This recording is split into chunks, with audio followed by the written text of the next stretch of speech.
My cooking style ঘরোয়া রান্নায় সবাইকে স্বাগত।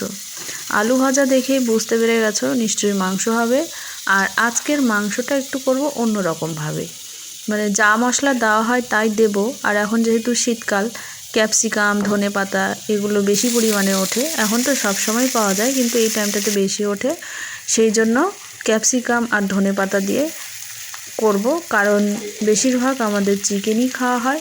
আর সেই জন্য চিকেনটাকে একটু অন্য অন্য রকমভাবে বা অন্য স্বাদে যাতে হয় সেই রকমভাবে করার চেষ্টা করি।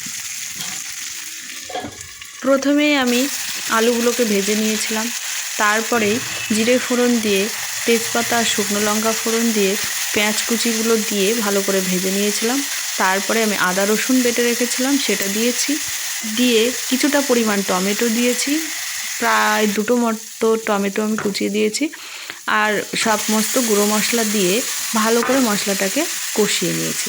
তারপর চিকেনটাকে আমি লেবু দিয়ে কিছুক্ষণ মাখিয়ে রেখেছিলাম, তাহলে একটা আষ্টে গন্ধ থাকে চিকেনে, সেটা চলে যায়, বেশ ভালো লাগে।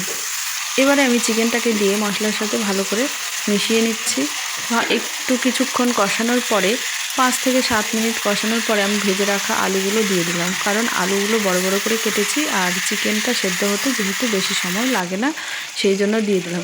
দেখো আবারও 10 মিনিট কষানোর পর ঢেকে ঢেকে কষানোর পর অনেকটাই হয়ে এসছে। এই টাইমে আমি কাঁচা লঙ্কা চেরা আর ক্যাপসিকামটা দিয়ে দিলাম, দিয়ে আবারও ভালো করে কষিয়ে নিচ্ছি। এখনও পর্যন্ত আমি এই মাংসের মধ্যে কোনো জল দিইনি। আমি একবারে জল দেব যতটুকু গ্রেভি রাখবো সেইভাবে। আবারও ঢেকে ঢেকে আমি কষিয়ে নিচ্ছি 10 মিনিট মতো। তারপর 10 মিনিট কষানোর পরে দেখো এরকম হয়েছে। এবারে আমি গ্রেভির জন্য গরম জল দিয়ে দিয়েছি, ফুটছে। এর মধ্যে আমি দিয়ে দেবো ধনেপাতা কুচি আর গরম মশলা। দেখো আমার চিকেনটা রেডি। এভাবে বানাবে, দেখবে ভালো লাগবে।